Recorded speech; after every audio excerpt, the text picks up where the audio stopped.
Looks good. I know that Dan likes to pour it in a glass, so I brought a glass. Oh, totally. Just to be on your show. Cole, I thought you were the one trashing Two Hearted Ale. Oh, no, never. I think it's like the best beer. Okay. I would say Steve was drinking Cold Hearted Ale, and some people trashed it. I think it's the best beer, and because we when we had Chaos on, I think I said something about it being the best beer, just because you can almost buy it almost everywhere. But apparently, he was saying that you can't buy Bell's beer in Las Vegas, where I think he can get all of Founders there fairly easy. That's interesting. Oh, okay. I actually got married in Vegas, but I don't think I was drinking craft beer then. I was not drinking Bell's beer back then. So, I wanted to talk to you about Vinyl, Cole. I thought it was a cool book. I just I didn't love it, and I kind of wanted to. So that was my only. And I get it. That was my only issue, I think.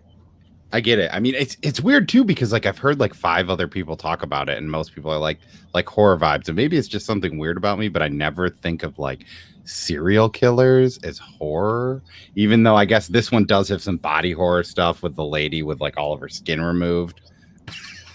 Yeah. But Plastic was, I don't know if you read Plastic, but he also wrote Plastic. I read the first issue. That was fun. Yeah, and I would recommend going back and checking that one out, because for a second I thought Walter was the guy from Plastic, and then I realized this is just a person in the Plastic universe. I forgot what his name was. But I mean, it was fun. It was fun. I don't know. I'm a curmudgeon sometimes. Which is the cover's beautiful though. Totally. The art was really fun. I don't know. Sometimes. I mean, would you agree, Cole? This book was mostly set up. You're introduced to the serial killer. But I mean, for the kill and the relationship and the relationship with the agent.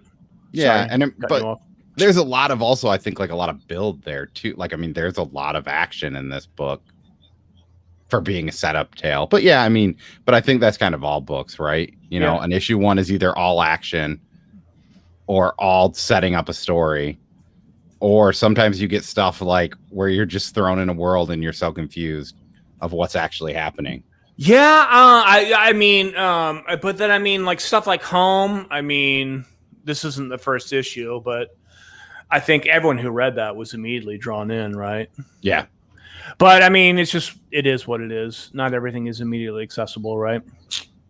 Yeah, and I mean, there's certain books too where even I know a lot of people and I'm not saying that I don't love this book, but Philadelphia is a book that a lot of people really like to read weekly. But for me, sometimes I think it reads way better in trade just because it's deep. There's a lot of stuff. And sometimes when you're reading 20 books a week, that's not a great single issue to read, I guess. Yes. I mean, most of these indie books read better in trade. I think we would agree, right? Yeah. Yeah, I mean, a book like Firepower, I think it's mostly just all action, those kind of books, straight action stories. And sometimes, I mean, and obviously Ice Cream Man, and even some self-contained stuff, of course. Yeah. I'm loving the trend of that stuff becoming popular. I mean, Silver Coin has been fun. You liked issue 3. And I was even going to say on that, I think Silver Coin reads good weekly or monthly, but it probably still would read better in a trade. But I think most books by standard format should. But I don't know. I mean, there's a lot of people that have talked Marvel and DC try to make it, because what was the original thing? People used to just throw away their Marvel comics or their DC comics, Golden Age stuff. The reason it's so hard to find is because kids would literally read it, give it to a friend, and throw it away. Because that was the model. Right? DC wants you to keep reading. Traverse City, hoping to get out there this summer. Yeah, we'll went there last summer, and my brother-in-law bought some of that, and he got the normal whiskey, and we made a lot of Old fashions. This is so good. I mean, it's just like it tastes like cherry. It's a lot of fun. So issue 3 of Silver Coin was your favorite, wasn't it, Cole? Yes and no. I like 2 a lot. 2 and 3. Did you really? Yeah, I like 2. I didn't like 2 that much. I mean, 2 just kind of comes in and is a slasher, and like that's the thing. I feel like you take a book like Maniac of New York, which was really good. Those 4 issues were really good, but I think most slasher stories can be told in a single issue, right? I mean, 3 was amazing because it brings everything together. I know, like Steve was saying, that was one of his favorite parts about it too, because you see the beginning, the firefighter, and then at the end, she goes to the cabin in the woods. Yeah. See, I really liked issue 1, issue 2, but issue 3 was back on point for me. So, did you read Compass, Cole? That was last week? Yeah, I think we talked about that. I think you and I both said that it seemed like the action was really good, the art was really good, but the dialogue was slightly flat. Maybe, I don't know. Like it was good. Like I think it was like a book for me that was like middle of my ratings. Like there wasn't nothing bad about it, but I didn't buy the first issue. Yeah. I heard that. The villain, this pious-looking character, he seems like he's going to be very interesting. Yeah. But I don't know. My cultural ignorance. I hate saying this, but I'm just not really. When the story moved out of the Middle East, I became more engaged. I feel bad saying that because that's not very culturally sensitive. But when it moved out of that geographical area, well, it became more accessible for me. But you know, it's me. It was a decent read. Shit, you know. Yeah. I mean, it's good. I'll probably still continue reading it until there becomes a time that I don't read it. That's kind of how it goes with some of these books, you know, like I'm not necessarily in love with it, but I'll still read it because sometimes, you know, that issue 3 changes everything. Yeah, heard that. Did you read Knock 'Em Up at all? No, but I saw David from Mark Spector Comics. He showed that on his channel. That looked fun. So I read the first issue and I was like, I'm not going to read any more of this. And when issue 3 came out, Todd was like, you should probably read this book because I think you'd like it. It's just one of those that it took 3 issues to click into gear what it was. And it might be like, I mean, that and Kaiju Score are probably my 2 favorite Aftershock books of the year. That was an Aftershock book? Yeah. Okay, I'm thinking about something else. Okay. Yeah. Knock 'Em Up, it's like kind of like it's about a stand-up comedian and there's like exorcism. Okay, yeah. I got the first issue of that. Yeah. Which was excellent. I thought it was very good. Didn't stick with it. The book I'm thinking of, the Mark Spector Comics.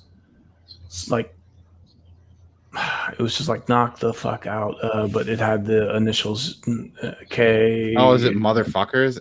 Yeah, that was it. Yeah, that's a Behemoth book that came out this week. Yes. And apparently that's a book based on an animated TV show. Yeah, okay. Damn, Cole, knowledgeable. I only know this because somebody else has talked about it. I think it was Ryan, like new guy Ryan. Mm-hmm. He on his thing, he had mentioned that they do the Batman the Animated Series and the Animatrix, and there's a Netflix special on it. Somebody else had posted that they thought that it was a really broken, weird story, but it had cool action. And he said if you actually go back and watch the animated thing, it'll make sense. I mean, it looked fun, slightly expensive, hard to find too. Yeah.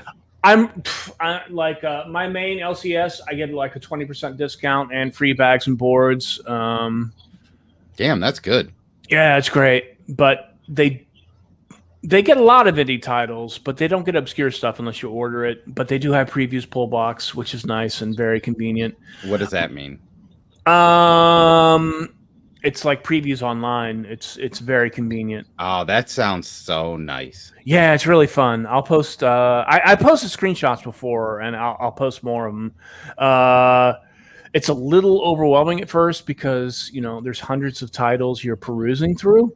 Yeah, but it's convenient because you're clicking check boxes for the titles you want. You can do final or cutoff. You can subscribe to a series, and have you ever ordered multiples of the same book? You can do that totally. Okay. Yeah. The only reason, because like that's like where I would feel like really good for things where I feel weird being like I don't know. You know how Nightwing has just literally almost every issue has been a book that you can flip for $20. I don't want to be like, hey, granted, if you tell them to order you 5 copies, like you're not necessarily a bad guy as the guy that comes and takes the only remaining 5 copies off the shelf. Yep. But that would be nice for that. Like that Bunny Ears 2. There's a 1 in 25 variant. And it's like a bunny mask variant. Oh, nice.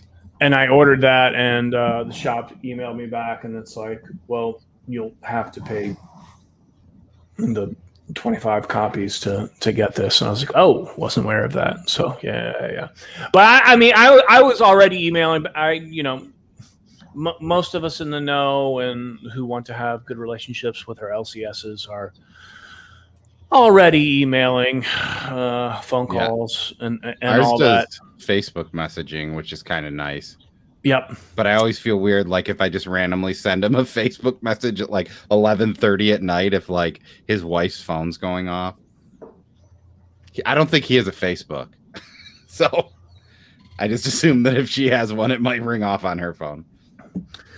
But through previous pull box, it's directly through previews, and it's directly through my LCS Heroes and Games, and they approve my picks, and then the day of release they send me these ready for pickup, blah blah blah, and it's actually kind of cool now that I've gotten used to it. So yeah, that sounds really cool. I mean, I'm not trying to like say anything bad against our shop because I love my shop, but I think they use a very I think they use like an Excel spreadsheet. Sure. Which probably isn't the best way of doing it, but if it works for them, it works for them. All in Grand Rapids, right? Yep. Yeah. I mean, we have a decent amount of shops here. I think I'd say we might have 7. Grand Rapids is supposed to be kind of fun. It is as far as Michigan goes. A decent music scene. Decent music scene. I want to get out there at some point. Yeah, it's fine. I mean, I would say we're Milwaukee without professional sports. And Milwaukee might be a little bit cooler and have more traffic too. But I mean, yeah, like we have Van Andel, which is where I've seen like Incubus. I saw like Marilyn Manson there. You'd see like the big people. We have a place called 20 Monroe that I've seen bands like Jimmy Eat World. We used to have a lot of like more smaller stuff, but that's kind of came and gone. Yeah, there seems to be an indie scene there. The Crane Wives is a band. They're kind of obscure. Yep. And what's that? There's that band that's like a Led Zeppelin song that I think is from here. I don't know. Or wait, Greta Van Fleet, is that a band? Something like that. I've heard. It seems like I've heard of them. Greta Van Fleet. Van Fleet. Yeah. Tony Doug from Source Point Press lives in Grand Rapids. Source Point Press is based in Michigan, aren't they? Pretty much, Cole. Yeah. They are in I want to say Saginaw. So they're Flint or Saginaw. And I just have to think that there's Saugatuck. Okay, yeah. I always get Saugatuck and Saginaw confused, and they're totally 2 different cities. One's Detroit, and one is, you've maybe been to Saugatuck? Saugatuck is by Holland. I probably driven through there. Felt Mansion is a place people go. Okay. Where I've been to Traverse City. I've been to Detroit, of course. Detroit is a lot of fun. I want to go to Grand Rapids. Grand Rapids seems like it's fun. I think that's my last, what is the word? Bastion of fun. Yeah. Perhaps. Yeah, I mean, it's more of like, we've got some decent breweries. We've got really good food for the most part. I mean, we're not Chicago, but, for a smaller city, we have pretty good food, I think. Yeah, I mean, we got a good amount of comic shops. We do have music if that's what you want to do. I mean, yeah, I mean, Grand Rapids Comic-Con, depending on what things are like in November, might be a good time to stop by too. Because it's weird. They usually get like one or two pretty big names, but they have a lot of big indie people. I mean, they had Gail Simone was there one year. They've had Kevin Eastman. They had one of the like OG Captain America writers. That's just some super old dude. I mean, they had Billy D. Williams came one year. Wait, he was Lando, right? Right. Oh, yeah, for sure. I think Bearded Comic Bro said he was going to Lexington Comic Con in the Discord. That is a really fun Comic Con. That's probably far away from y'all, but it's probably. I mean, it is, but it's probably not crazy far from me. It's it's less than 3 hours away from us in Ohio, and Johnny Lawrence, William Zabka is going to be there this year, and I have a photo cover that would be fun to have him sign.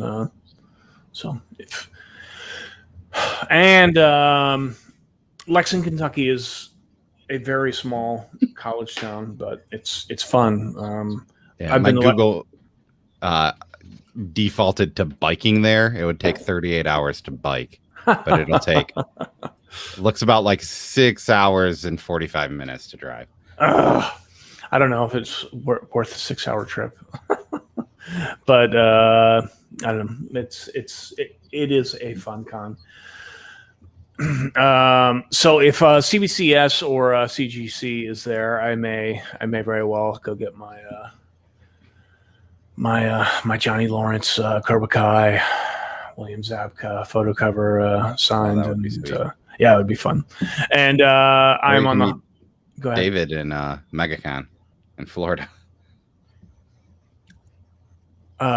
David.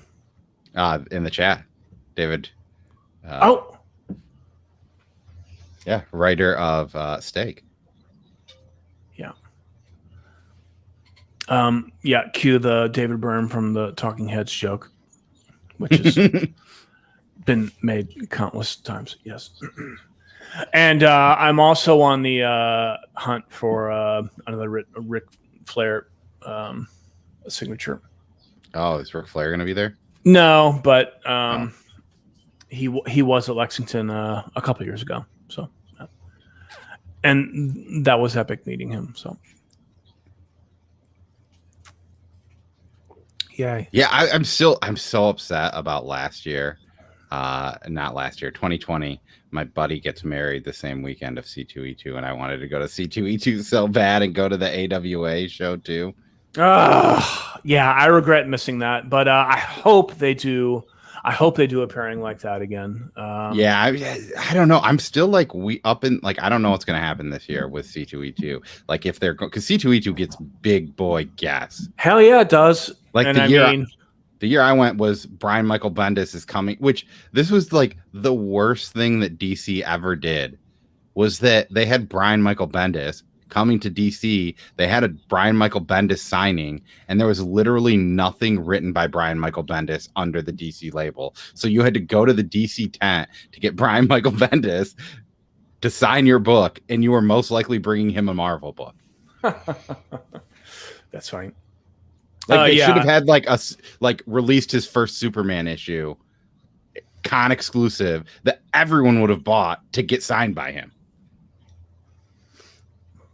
I think he's writing JLA right now, which I'm not a huge fan of, but I don't hate it. I like it actually. I mean, I get that. I get why people don't, but I like Naomi a lot, and she's kind of a bigger focal point in it. Yeah, she is. That's why I don't like it. It's not great, but it's not like the worst thing I've ever read. Yeah. Again, it's like the not having the Trinity in it. I was just like, ugh, I don't want to read this, so I didn't really give it a chance. Well, they are in it. I mean, Wonder Woman's kind of not right now. Yeah, but she sort of is, and then her mom's like, "I'm here now." I mean, I did. I did pick this cover up because I'm a huge Dan Panosian fan. So yeah, I still have not read that issue yet, though. No, me either. No, but AEW kicking butt, man. I'm wearing a Hikaru Shida shirt. Holy Shida! I'm hoping. I mean, they are getting all these awesome signings that WWE is discarding. I mean, the only thing is, I think it kind of is starting to show that they're like almost like, which I get it, but it almost seems like they're playing favorites to some of those people. Like Rusev comes and immediately gets a belt. Moxley had the belt for forever. But well, I mean, they're gonna get saturated like WWE has. So I mean, I tried to watch it the other night, and I don't know. I feel like that MMA fight that they had with Wardlow, and I saw pictures of that. It was stupid. I don't get the gimmick of that. Like, I mean, there was a cool thing where I think who's the big guy for the Inner Circle?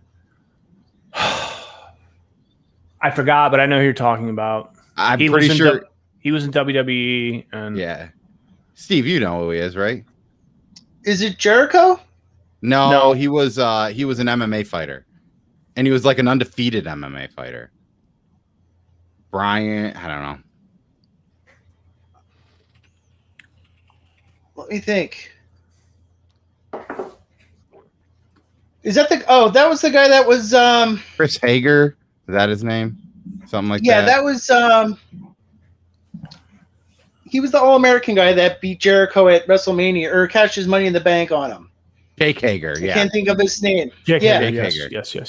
And yeah, so but Jake Hager, I think, like power bombed Wardlow into the cage, which was kind of cool, but like that had to hurt.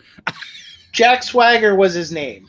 That was his name in WWE. It was Jack Swagger because he's the guy that used to come out with the guy on the scooter. Oh, the and he bro? had the handlebar mustache. Yeah. Matt Riddle. Yeah. We the people. Yeah. But I don't know. There's some things like the one thing that I will say is that I think the storytelling in AEW is way better. They're letting the people do what they want to do, which is pretty good. But there's some times where I'll watch it where like WWE is pretty much wrestling wise fairly solid. Granted, they're not doing like it's crazy stuff sometimes, but there's sometimes where you'll even see like, who was it? Kenny Omega was going against Jungle Boy and like just hitting him. And you can tell that Kenny Omega is definitely not actually hitting like Jungle Boy. And I don't know if it's because they don't have as good of camera people as the WWE does, or if it's like, you know what? It's got to be that because Kenny Omega, I mean, I would assume, I mean, yeah, for a he's decade, like, you know? Yeah. So, and I mean, you just see him like hitting him and you're like, he's definitely not hitting Jungle Boy right now.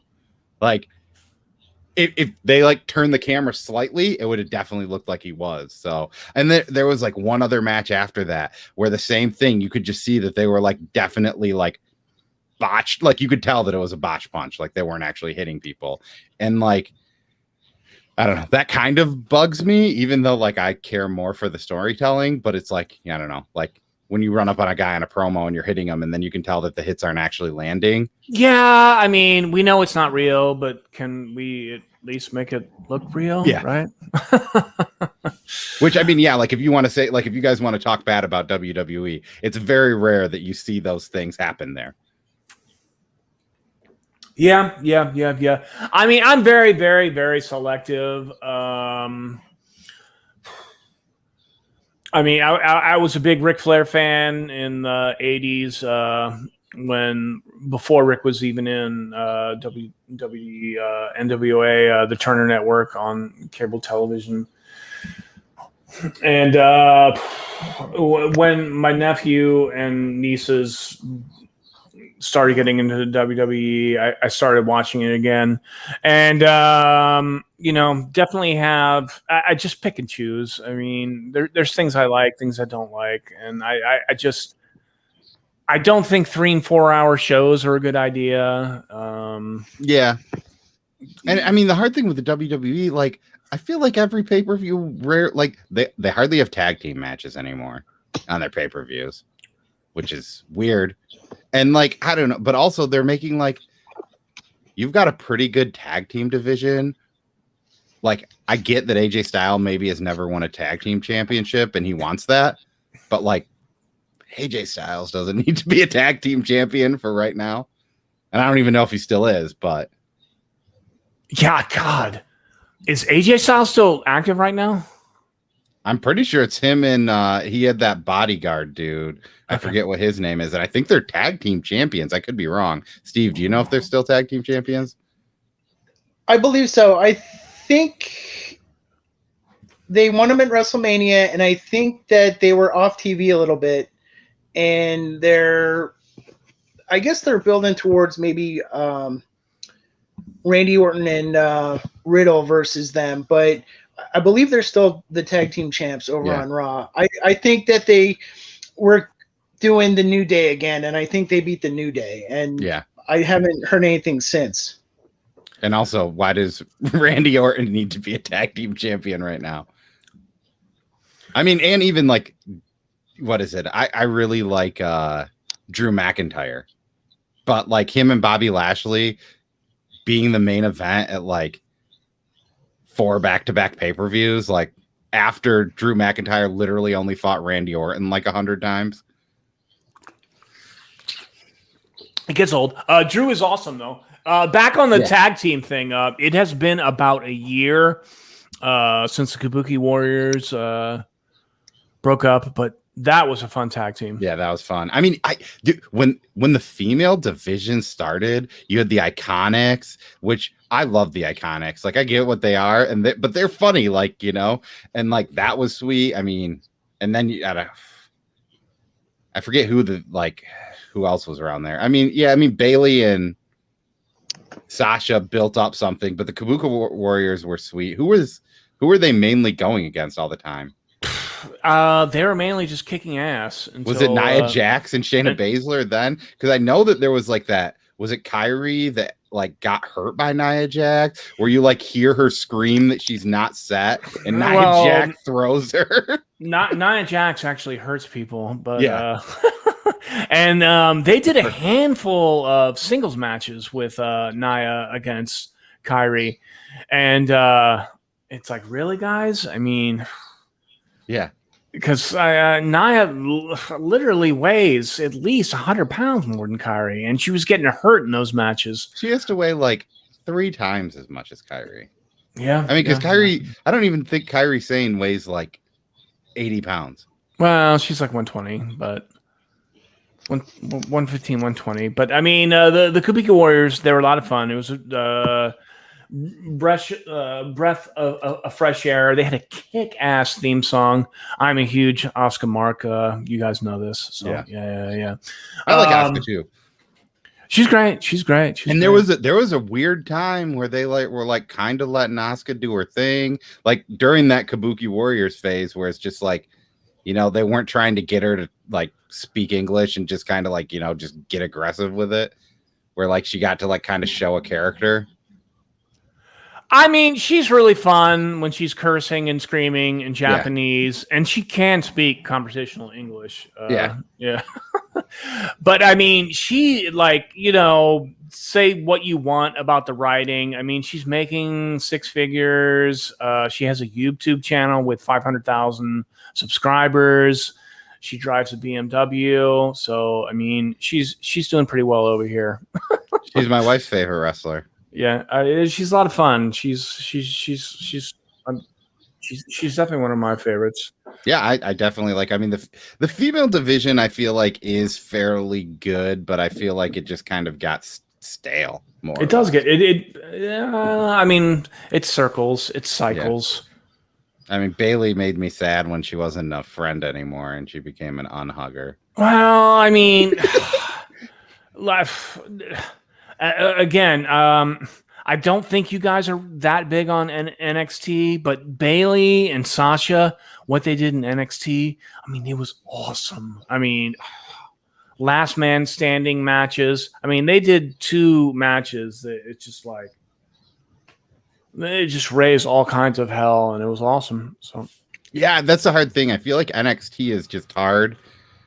Well, it was super hard for a while because it wasn't actually on. Like, I don't remember what you had to do to get NXT. But up until like a year ago, it wasn't available unless you had a certain account or something. Yeah, it used to only be on the WWE network, which is gone now because it's now Peacock, right? Which Peacock is garbage. Like, it almost makes me not want to watch WWE because it's such a garbage app to watch their pay-per-views in. I don't know why they did that. The WWE app was awesome, but they must not have been making money. But yeah. Because the hard thing for me is like, you know, like with my daughter, if I want like if a match I want to watch is and I'm putting her down to bed because she goes to bed around like 7:30 or 8, and that's usually like when they throw in like the first match I want to see. You can't pause and you can't rewind until the end. Peacock, right? Yeah, which is so stupid. I do think like, I mean, they wanted to get large numbers for their shareholders before, you know, meetings and all that. Oh, bye, Steve. And so they would, you know, just like get 30 days free. WrestleMania, Money in the Bank, whatever. I do think they should have demanded like at least ooh, I like that Wonder Girl poster in the background there. I do think I get those are actually, they're not a thing anymore, but that's their previews. I do think they should have demanded a 3 to 6 month commitment when you're giving away, you know, what was normally a $40, $50, $60 pay-per-view, but they never did that. So, yeah. And I mean, I know a lot of people when we're talking, like when we had Bob and Kevin, the writers of Metal Shark Bro, on last week, they were talking how great AEW pay-per-views are. Where like, you know, we were saying like, you know, WWE pay-per-views are like loosely like hit or miss. Like Hell in the Cell, I wanted to watch 2 matches. And then, but like, and they were like, well, AEWs are all good, but it's also like, but you're also spending $50 or $60 for a pay-per-view. Whereas like, you know, yeah, the WWE I mean, network, that $10 a month, that wasn't that bad. That made me like, okay, I can afford this, right? I can watch every pay-per-view. Yeah. And I mean, that was the only way to watch NXT a year ago. Yeah, year and a half ago. But yeah, I mean, it's just the way WWE is. They'll do a 4-hour show, and you're like, you know, and WrestleMania is like 6 hours, 5-6 hours. It's at least Mania. Most of the matches are exciting, except for when you see the Fiend get buried because I don't even know what's going on with him. If he went to AEW, I probably would never ever watch WWE again. But I mean, if you ever get a chance to go to an NXT show, I mean, the tickets are like a third of what they are at WWE, and that's pretty fantastic. Every time I go to NXT, I'm like ringside, and it's like, you know, $150 to $200 compared to the definitely not bad. $500 or $600 you would pay at a WWE event. Okay, so Nottingham. Come on, Cole. What's the Cole opinion on Nottingham? Nottingham is good. Okay. I feel like the first issue, I really love the first issue. The second issue was pretty all right. The third issue, I was kind of confused. The fourth issue kind of brought it all back together. I really liked the third issue. I was like, wow, this is great. The fourth issue was good. I mean, there was lots of fun comic book violence. So that's the thing. I feel like that's a book. Like I'm in that book for the violence. The art is some of the best art. For like that art is perfect for that book. I love that art. It's fun. It's definitely different. Yeah. God, what would you call it? It's I don't know. Like they look like they make the characters look more like elongated and something. Like the guys are like more hunchbacked and like disproportioned it, where they're kind of remind you of that dude. I've never seen the Minion related movies, but that guy. I would steal a description from Chris from Comics and Chaos. The characters definitely look pious, and yes, they are surreal, and that their features are elongated and exaggerated. Man, we're clicking at all cylinders. We are on this for the description. I definitely have bought a third print. I definitely sold my first print of number 1. Because at that point, like I really like that book, but I got $60 for my first print. Yeah, I sold it on eBay, and I don't I'm coming to find that a lot of my books, if I can sell any book for over $30, and it's not like a Batman book or like Saga. And like some of the other, like, like there's a few other books that I really like that I probably wouldn't sell. But like, yeah. Yep. I've talked about this on the Discord. I try to sell as much as I bring in. And I mean, when you've paid $3 for a book and you can sell it for 30, I mean, it's a no-brainer. It's kind of a no-brainer. Pick up the second print if you really want to covet it, whatnot. But yeah. Well, I was telling Nick, like, I kind of feel bad, but like I'm like doing like a flipping way of a place where people that are trying to read this book are probably not going to get comics. But there's a Walmart by my work. I've returned to the office. So one day I went to get Jimmy John's. There's a Walmart there, and Walmart sells those DC and Marvel packs. So I walk in there and I see a Nightwing 78 on the top of the pack. Grab it. It's an $8 pack. I end up selling that for... I sold one, and then I went a week later and they had another one that wasn't there the first time I was there. So I sold 2 Nightwing 78s on eBay for almost $50. Nightwing 78 is going for 25, or is it going for 50? I sold one yesterday for $24.69. That's cool. I mean, I have a copy that I'll read and I like. I think that runs really good, but that's a book that I wish I would have gotten 2 copies of every issue. Yep. I'm just weird about certain characters, and I just like I would never buy a Nightwing book, even if it was recommended to me. It's just the way I'm wired. I hate Nightwing, but yeah, I'm not even a huge Tom Taylor fan. Like I liked his Spider-Man. I didn't like Deceased, and I wasn't a huge fan of Injustice. Like I get why people like them. I don't personally. Like I don't know. I'm not huge into Elseworld stuff. And I don't know. Maybe I read the first Deceased and I was just kind of like not in a good mood, but like didn't do it for me. I thought Deceased was pretty fun. It wouldn't change your life or anything, but it was fun. Yeah. I don't know. There's a lot of people that loved it. I didn't love it, but it was fun. So it had sweet covers, though. Those movie poster variants. It definitely had sweet covers. So, Cole, you're not much of a Wonder Woman fan, are you? I like Yara Flor. I'm reading the Wonder Girl. Yeah, Wonder Girl. I read all right. I tried to get in. So I was when Rebirth came in. I bought every Rebirth issue. And then I like kind of saw what I liked and what I didn't like.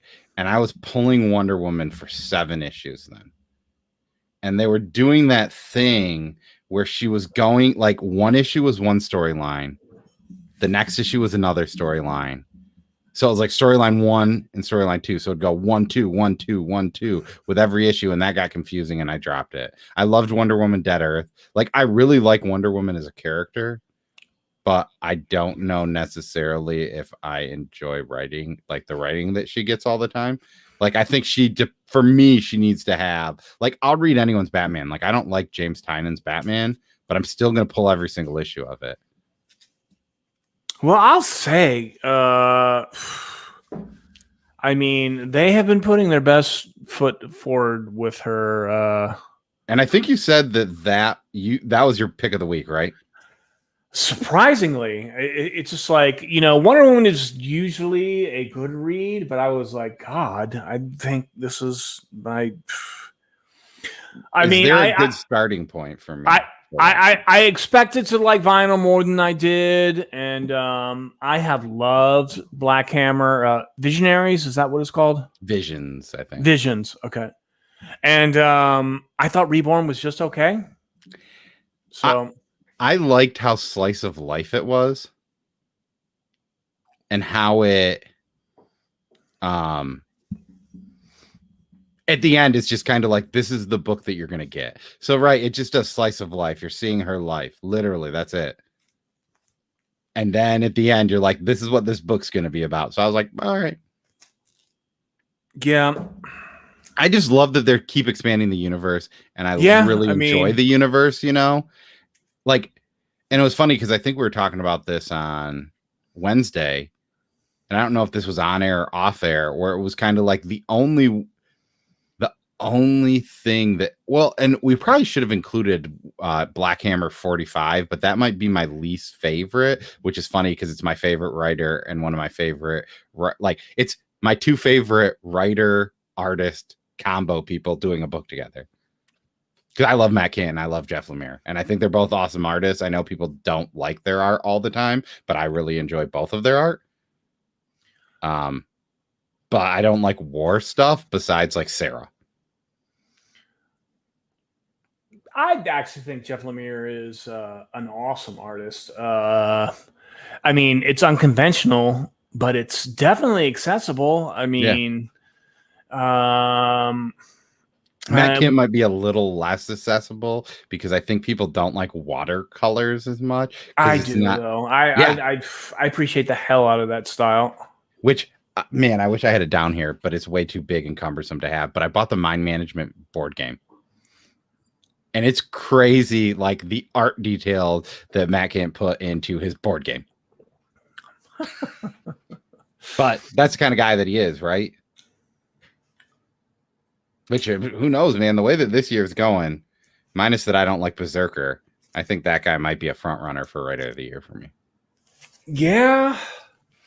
Berserker has been okay. Did you read I've read all three. Okay. The thing I don't like about Berserker is that I feel like the dialogue is really bad. An afterthought. Which is weird because like Matt Kindt's really good at dialogue. Yeah. So I don't get I really liked the promise of the first issue, even though it was just like, I mean, come on. Can we talk a little bit? I mean, it was just like, comic book violence. And then they go to, just his caveman beginnings, whatever. And so it's like, okay, there's some promise here. It just seems kind of so clunky. Yeah. It just seems a little soulless, Yeah. Is that being unfair? No, I don't think so. And maybe that's it. It sucks that, I mean, I guess maybe it doesn't suck, right? Because the people that would probably never read a Matt Kindt book probably love Berserker. Whereas like the people that like are pretty big fans of Matt Kindt might not like Berserker. So maybe it'll get people to pick up his other books. I don't know if that works well for him or not. I mean, like, because I think ENIAC has been great. I mean, I loved Whalesville and like, what is it? Rocks and Minerals. Do you get any of the Bad Idea stuff? I think you said you didn't. No, I hate Bad Idea. I get it, but like our shop gets it because I was just like, hey, Matt Kindt's doing some Bad Idea books. I was like, I don't know what it's going to take for you to get them in, but I'll buy every book that they make if it's easier for you to get them in. And he was like, okay. I mean, here, look, we got this last week. Which did I put it away on? Maybe I put it away. But I got the ENIAC first print. I got the second print. I thumbed through it, and I didn't read it, which is unusual for me. So, yeah.